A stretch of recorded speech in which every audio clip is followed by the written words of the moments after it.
Graças a Deus. Bondoso é o Senhor, que nos une para adorar o seu santo nome. Louvado seja o grande e poderoso Senhor. Aleluia. Queremos continuar convocando aqueles que acreditam nesta obra missionária, que continue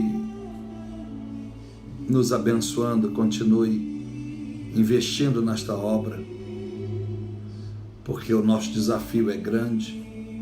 Lembramos que quando começamos a obra na África e na Índia, eram só crianças. Hoje já são adolescentes, outros já jovens, já são pregadores, são diáconos, já são presbíteros em suas igrejas na África, na Índia. Eu lembro crianças que tinham de 10 a 12 anos, em 2006, 2007, faz a conta, quantos anos tem? Já são casados e todos servindo a Jesus, por causa daquela semente em que o Senhor me usou para abençoar todas elas. Então, na Índia, nós já dissemos que começamos com 100 e pouquinho, 130, 140 crianças no máximo. Hoje a igreja tem mais de 5 mil membros, a sede, uma sede que não tinha mais de 300 pessoas.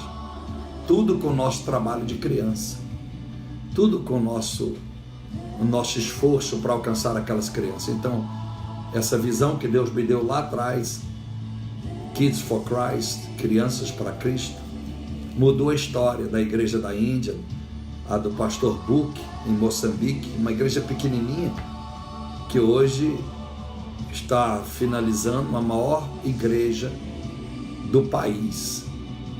Quando nós começamos este trabalho, eles nunca haviam feito o Natal das crianças, nem tampouco o Natal da própria igreja.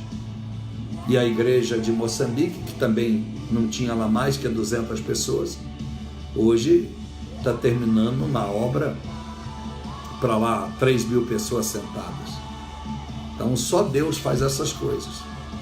As crianças estão com muita expectativa. Você sabe como é uma criança, você já deve ter sido criança. Se você nasceu num lar privilegiado, um lar rico, em que seus pais podiam te dar uma boa ceia, e você poderia esperar no outra manhã, no dia seguinte do Natal, o presente lá na árvore, o presente no pé da tua cama.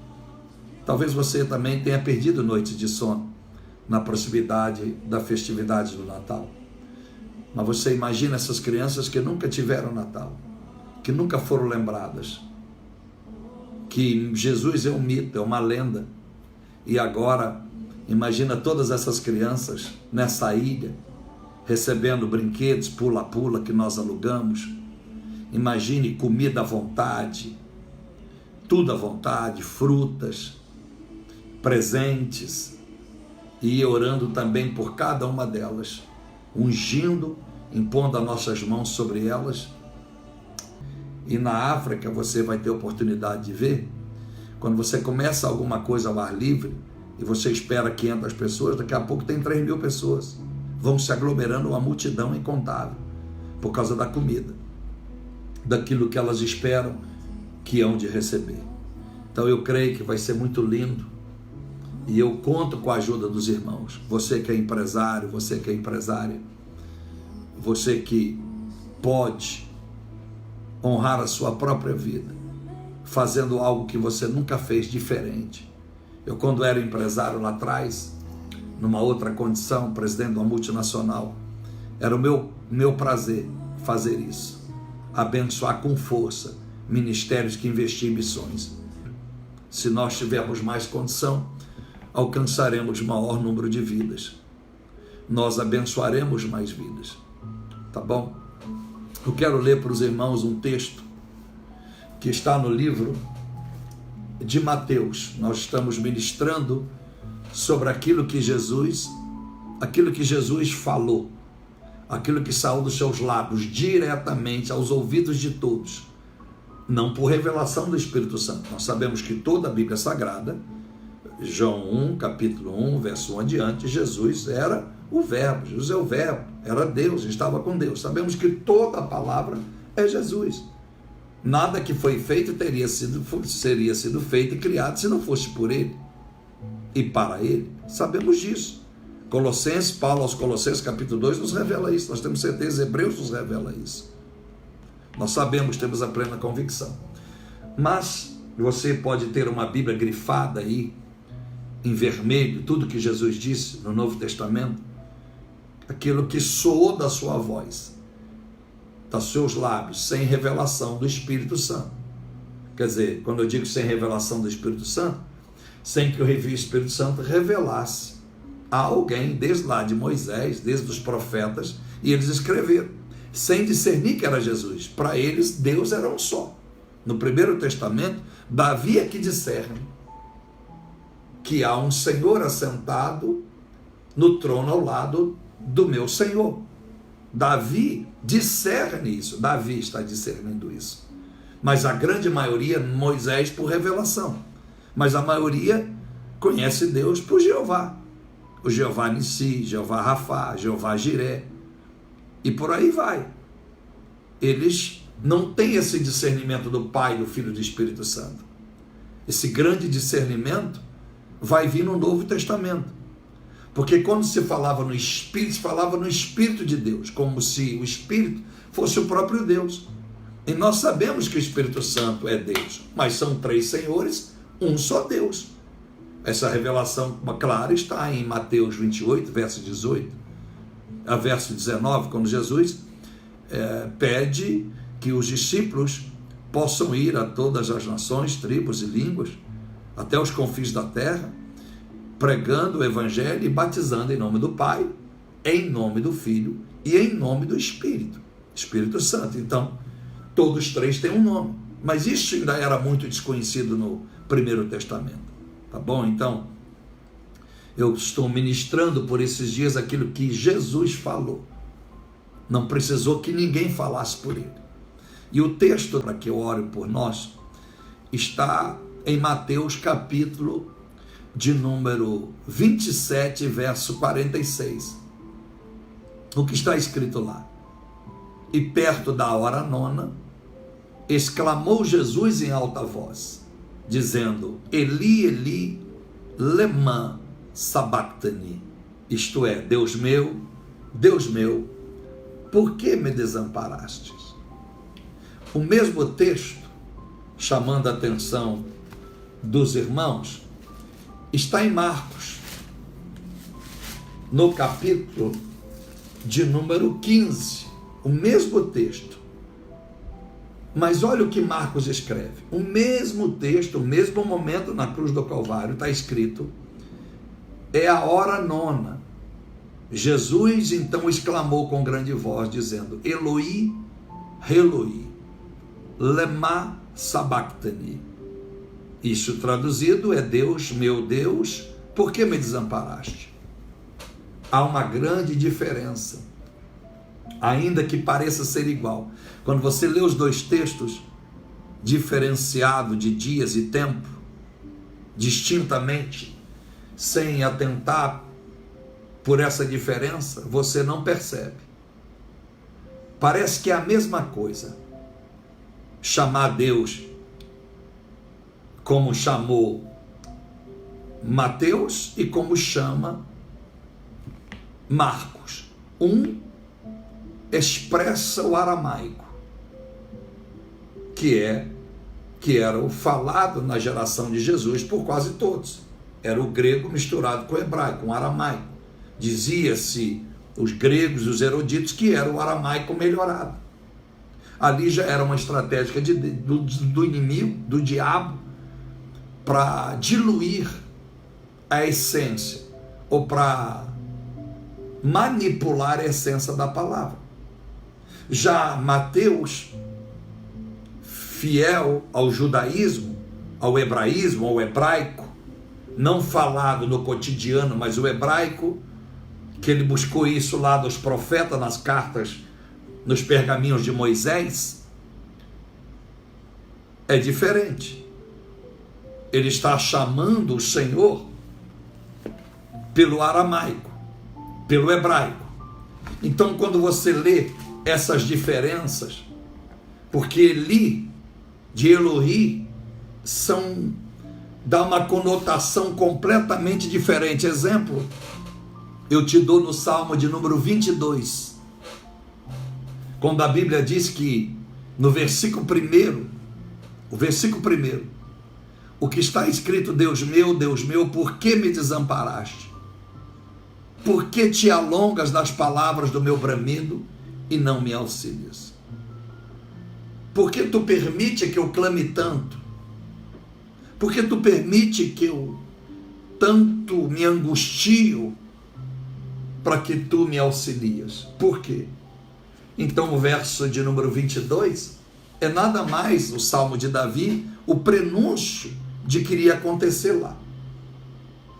Então, quando você vê os dois textos parecidos, iguais, Mateus está entendendo que quando Jesus está perguntando ou exclamando, dizendo: Deus, por que me desamparaste? Jesus está sentindo uma dor intensa, porque a ira de Deus se manifesta em Jesus. Espera aí. Toda a ira que Deus tem do ser humano, por causa do pecado, é como se Deus manifestasse toda a ira num homem só, num só momento, numa só carne. Por isso que em Isaías 53 ele foi moído pelos nossos pecados. Ele foi transpassado. Ele levou as nossas dores. Por que ele levou as nossas dores? Porque naquele momento da cruz, a dor era intensa, não era do prego em si, cravado nas suas mãos ou nos seus pés, mas era a dor dentro da alma. Eu não sei se você já sentiu em algum momento da sua vida a dor na alma, a dor no coração, o aperto no coração. Você ficou tremendo, alguma situação difícil que você passou, que você sentiu isso por dentro. É como se você dissesse: você não sabe, fulano, o que eu estou sentindo aqui dentro. Você já disse isso para alguém? Você não sabe o que está passando dentro de mim. Agora você imagine momentos desses que você passou e que você tirou de letra. Agora você imagine que isso era um problema seu pessoal, que você enfrentava por um motivo que só beneficiaria a você. E que você não pode jamais dimensionar o que Jesus sentiu, porque a dor não era algo pessoal, não era um fato de algum erro do próprio Jesus ou de uma busca de interesse pessoal. Não, aquela dor era de todos nós, era a ira manifestada de Deus. E se Jesus suportasse tudo aquilo, desculpa, porque ele é a misericórdia e a graça, então ele absorve. Quando ele absorve, então o Pai não tem outra saída do que perdoar a mim e a você, porque Jesus leva o nosso pecado, a dor estava nele. É por isso que ele disse: Pai, também na cruz, perdoa, porque eles não sabem o que fazem. Então, o texto no aramaico traz uma conotação mais leve do que o do hebraico que fala Mateus. Os dois parecem a mesma coisa, mas a essência, eu tenho dito isso, que o hebraico falado pelos profetas não era mesmo o hebraico falado no dia a dia. Era como se Eli, no momento em que ele estava falando com Deus, as suas orações no hebraico genuíno, não era a mesma linguagem que ele desceu para falar com a viúva de Serepta. O hebraico falado por Jeremias, que escreve Baraque, os seus livros, o hebraico pelo qual ele pronunciava suas orações ao Senhor e Deus o falava de forma que ele entendia, não era o mesmo que Jeremias comunicava às pessoas. Então, por causa disso, a Bíblia Sagrada, ela trouxe um hebraísmo do povo civil. Ela trouxe o hebraísmo falado na comunidade civil. É como se eu comparasse, pode ser estúpido, uma linguagem militar, como o militar trata uns aos outros e como o militar trataria as pessoas civis.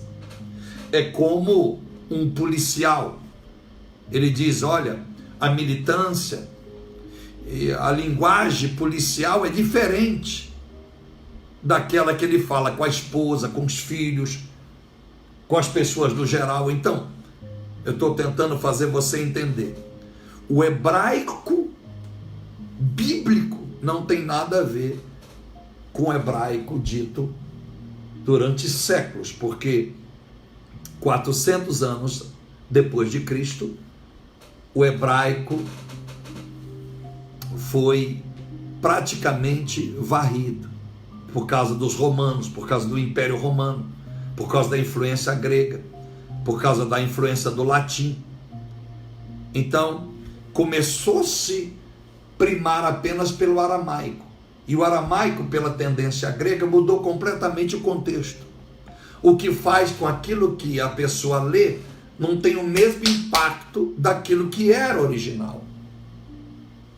Então, meus amados irmãos, quando nós vamos para o Salmo de número 3, é o Salmo que tem algumas interrupções da palavra Selá, que está na sua Bíblia, S-E-L-A. As Bíblias mais antigas, você vai ver durante os 150 salmos, mais de 70 vezes esta palavra como pausa no salmo. Eu aprendi há um pouquinho mais que 30 anos atrás, que a palavra Selá, ou sela para muitos, era uma pausa. Quando eu estivesse lendo, eu tinha que parar para fazer uma reflexão. E na verdade, esta palavra que eu já perguntei há 30 anos atrás, lá atrás, meu amigo chamado Maurílio, jogávamos futebol junto, e estávamos no time, numa concentração, era o único crente, era ele. E foi a primeira experiência com a igreja, foi com ele, assim, de verdade, porque ele me levou numa igreja evangélica na cidade de Passos. E chegando lá, eu lembro que foi lido o Salmo, como se fosse hoje, e toda hora o pastor lia essa palavra, e eu não entendia essa palavra, porque as outras era comum de entender. E eu perguntei ao meu amigo, ele disse, não, isso aí quer dizer pausa. E eu me dei por entendido. Os anos se passou, me tornei pastor, e depois de estudando o hebraico, vi que esta palavra não significava pausa, e nem tampouco ela tinha sido traduzida para o português. Ela não era portuguesa, nem grego, nem aramaico. É uma palavra 100% do hebraico antigo original, lá do Primeiro Testamento, lá dos primórdios dos primeiros profetas. E essa palavra, ela tem a conotação de santidade. Então, todas as vezes que na sua Bíblia aparece essa palavra, a conotação é santidade. Então, você sabe que os salmos eram entoados em cânticos pelos levitas. Os levitas é quem entoava os salmos. Por mais que fosse Davi, por mais que Salomão, Moisés também teve os seus salmos, só os levitas era repassado para eles o salmo, então eles colocavam aquilo em cânticos e notas musicais e entoavam cantando, seja o salmo uma oração, fosse o salmo apenas um poema, uma carta de amor a Deus. Então, quando a palavra Selá aparecia, era porque naquele momento, aquele texto clamava a santidade. Ele induzia aos que estavam ouvindo a reflexão de ser santos. Então, quando o salmista, os levitas, liam o Salmo 3, leia o Salmo 3 hoje, e eles então, e diz aqui, por exemplo, o Salmo 3, ele começa no versículo 2 e diz, muitos dizem da minha alma, não há salvação para ele em Deus. Aí vem Selá. Depois ele repete a mesma palavra hebraica no verso 4. Depois ele repete a mesma palavra no último versículo, no verso 8. A salvação vem do Senhor, sobre o teu povo seja a tua bênção. Então, todas as vezes que o levita lia, a voz tinha que aumentar. O tom da voz. Era a hora do levita exaltar mais o Senhor. Era a hora do levita aumentar o volume da sua voz. Louvado seja o nome do Senhor.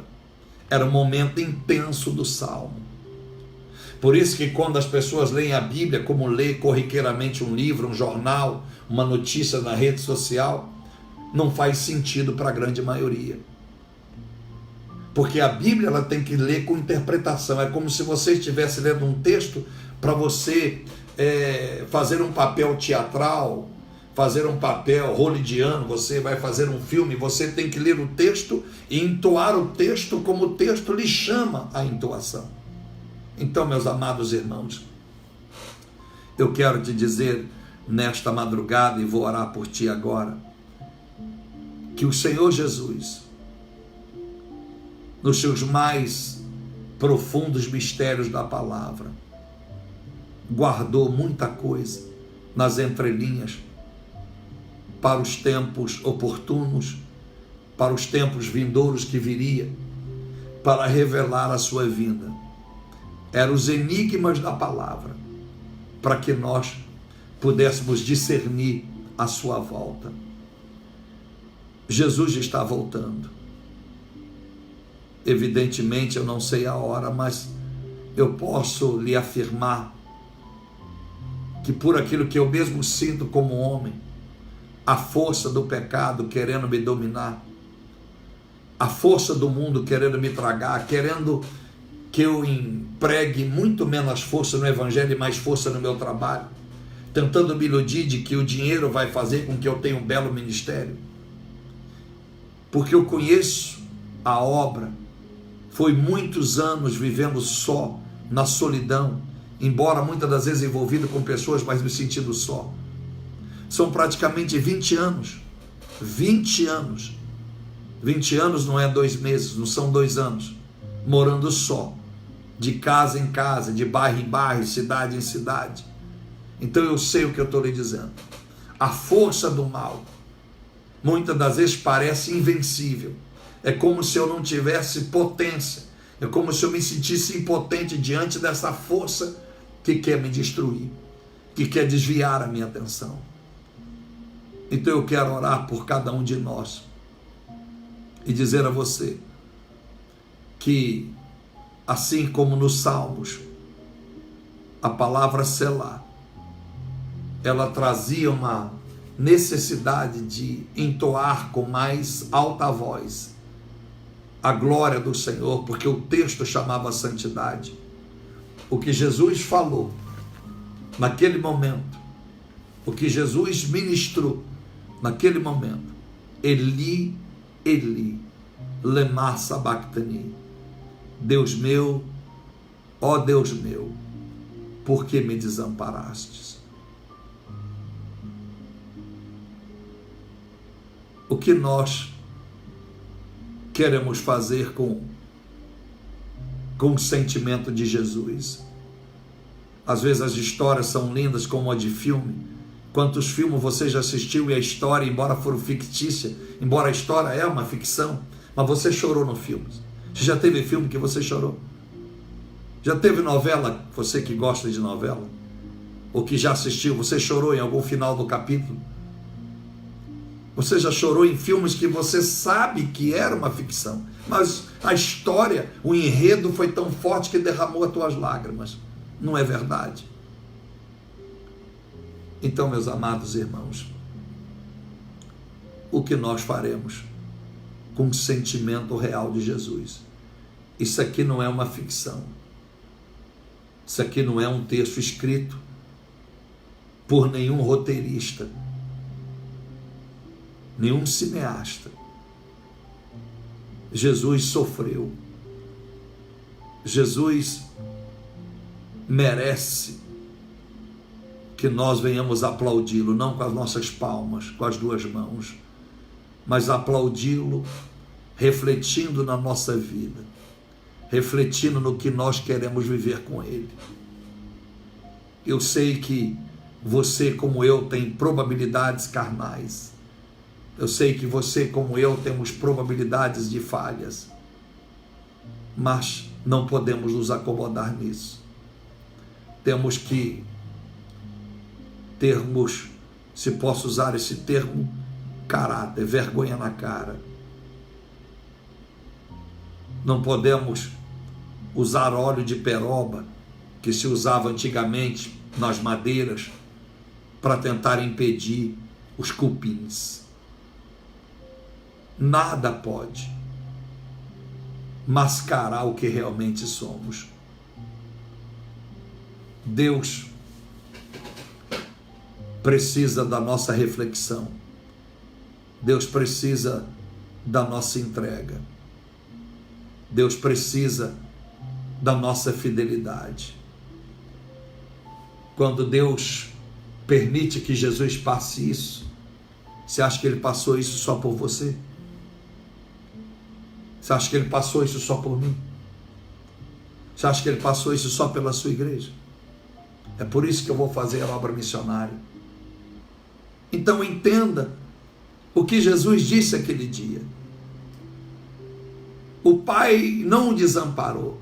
O Pai só manifestou dele a ira, porque era assim que Deus estava com o homem. É o silêncio neotestamentário, mais de 400 anos, entre o livro de Malaquias e o primeiro livro do Novo Testamento, Mateus, que Deus não falava com ninguém. Então aquela era a última manifestação da ira de Deus. Agora ele daria todo o poder e toda a glória a Jesus, Mateus 28, 18, para que Jesus agora pudesse governar o mundo. E foi a minha e a sua salvação, por causa da bondade do Senhor, a sua graça. Embora nós sabemos que ele voltará com vara de ferro. Ele veio como cordeiro, mas voltará como leão. A Bíblia diz com vara de ferro. Dá uma lida, Apocalipse 19, para tu tomar um susto. Então, a paciência de Jesus um dia vai esgotar. Ou eu não vou dizer vai esgotar. A paciência de Jesus chegará um dia que Deus vai dizer: basta, filho. Você ainda tem muita paciência, mas agora basta, agora é o juízo. Então, vamos nos tornar mais crentes. Vamos lutar com as pessoas ao nosso lado, os nossos parentes, a nossa família, a igreja que nós congregamos. Lembra? Selar, levantar a voz. Deus quer te levantar. Deus quer levantar você como um adorador fiel. Deus quer levantar você com uma voz profética. Eu chorei tanto ontem, diz para o André, eu comecei a orar ontem e fui varando a madrugada. Eu fico arrepiado falando contigo. Fui varando a madrugada, já estava clareando, eu ouvindo louvor e adorando e chorando, e Deus me deu uma visão tão linda do André, que é o meu genro, eu chamo de filho, e Deus falou: esse é o filho que eu te prometi que ia te dar. Foi tão forte aquilo, porque eu sempre sonhei ter 5 filhos, só tenho uma. Eu sempre sonhei. Sempre sonhei ter um filho. Achei que quando veio a Alice era um menino homem. E o Espírito disse: é o filho que eu te prometi. Aí eu via na minha mente a visão do André, o jeito do André, desde o dia que eu conheci. Vi o André na barraca, vi o André no monte, vi o André na Índia comigo, vi o André andando, vi o André de costas, vi o André sentado, despercebido, porque eu sou muito perfeccionista, eu observo as pessoas, eu acho que eu não estou olhando, eu estou vendo tudo. E eu comecei a chorar. E eu queria ligar para ele na madrugada e dizer: meu filho, eu te amo. Aqui é a voz do seu pai. Olha que mistério, que coisa louca. Deus é tremendo, Deus é maravilhoso. Então, vamos ajudar uns aos outros. Vamos fazer a obra junto comigo. Deixa eu pregar essa palavra para mais pessoas. seja não vou dizer associado, seja um parceiro, não importa se você já tem igreja, não importa aonde você congrega, não importa aonde você está. Quem sabe você se torna um mantenedor desse ministério. Então, ajuda-nos e você verá a mão do Senhor sobre a sua vida. Você está incluso no versículo 46. Toda a dor que Jesus sentiu era a dor que você iria sentir se ele não tivesse olhado para ti. Então, o que eu te peço, vamos fazer algo de volta para o Senhor. Vamos fazer algo de volta para o Senhor. Então, se você leu em Marcos o aramaico, Elohi, e que a entoação pudesse ser mais leve, você também pode ler em Mateus, Eli, Eli, uma entoação mais forte. Senhor, meu Deus e nosso Pai, agradeço por esta noite, essa madrugada de ensinamento. Obrigado por esta palavra que ensinou, essa palavra de conhecimento, da ciência da palavra, que alcançou a minha vida, que alcança a vida dessas pessoas do outro lado. Obrigado por todos que estão abraçando esta causa. Obrigado por aqueles que eu posso contar com eles. Obrigado por aqueles que são anônimos, mas estão fazendo o melhor. Estão se tocando, estão sacrificando para toda semana fazer a sua oferta. Meu Deus e Pai, tenha misericórdia de mim, porque eu sou um miserável, eu não mereço o que tenho recebido do Senhor. E sei que esta obra que faço não é porque eu sou bom, não é porque eu tenho uma qualificação que outro não poderia ter igual. Foi porque o Senhor me escolheu, independente de como eu era, de como eu sou e ainda serei. Então eu clamo ao Senhor, as pessoas que têm ouvido essas orações, essas mensagens, essas pessoas que têm, meu Deus, esperado o seu milagre. Se há alguma vida que ainda acredita no meu chamado, acredita que esta oração vem do teu Espírito, porque, meu Deus, a minha carne não quer orar, não quer pagar o preço, nem para mim mesmo, quanto mais para as pessoas. E já fazem tempos que estamos ministrando. Então, Deus e Pai, assopra o teu Espírito Santo. Aqueles que estavam desempregados, dê uma chance. Aqueles que têm insônia, aqueles que têm sentimento de depressão, de opressão, ajude eles. Ajude, meu Deus. Faça, meu Pai, coisas impossíveis na vida deles, impossíveis do homem fazer.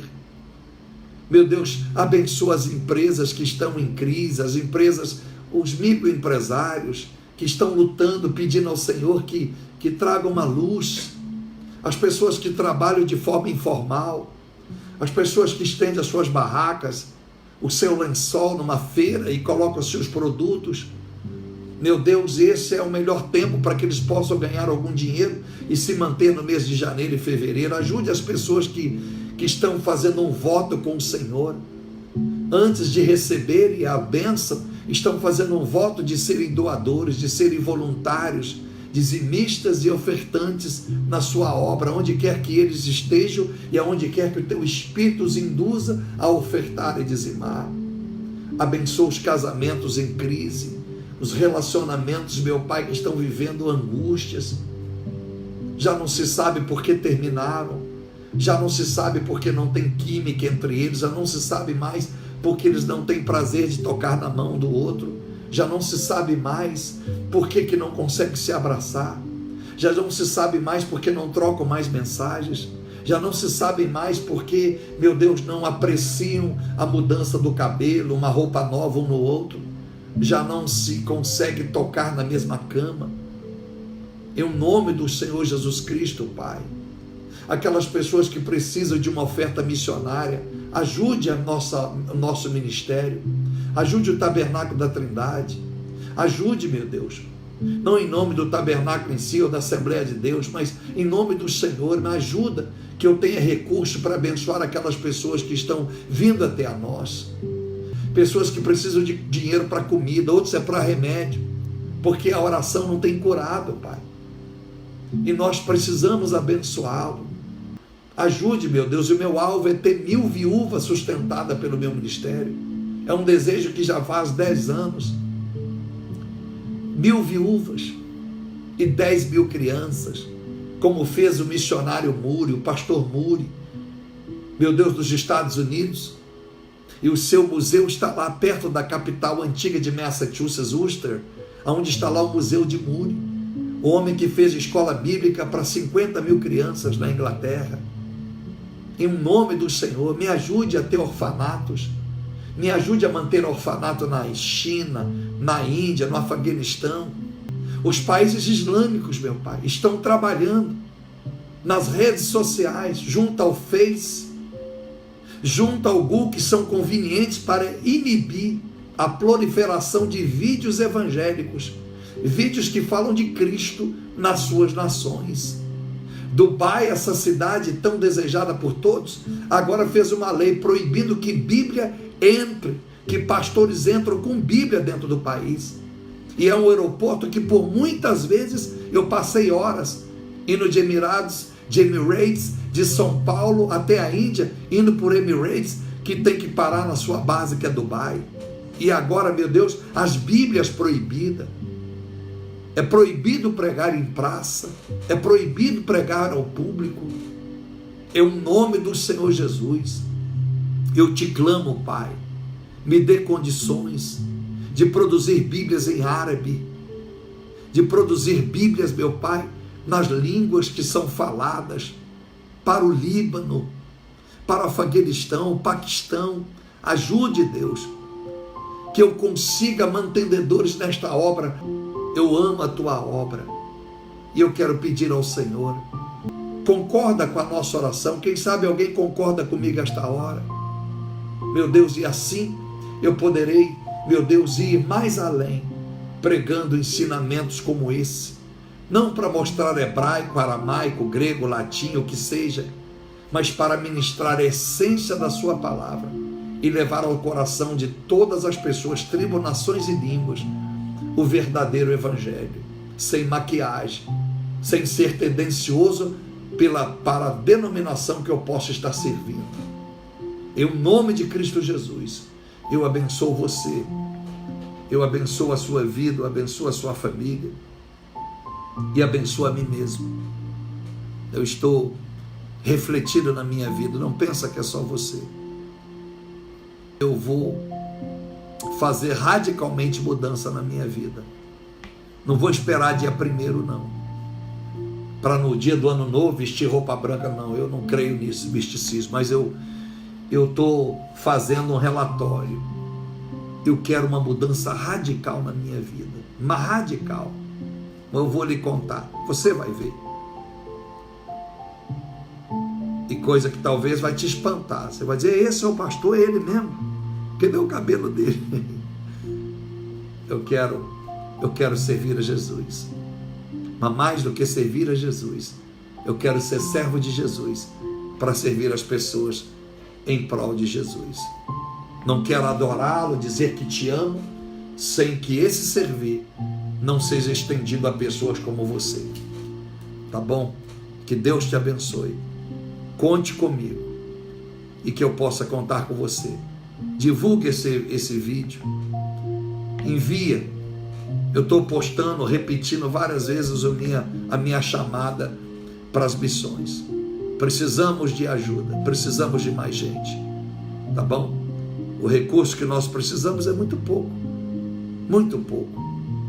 Então eu sei que o Senhor pode contar com pessoas que têm o coração voltado para a obra. Um beijo no coração. Até a próxima oportunidade, querendo Deus.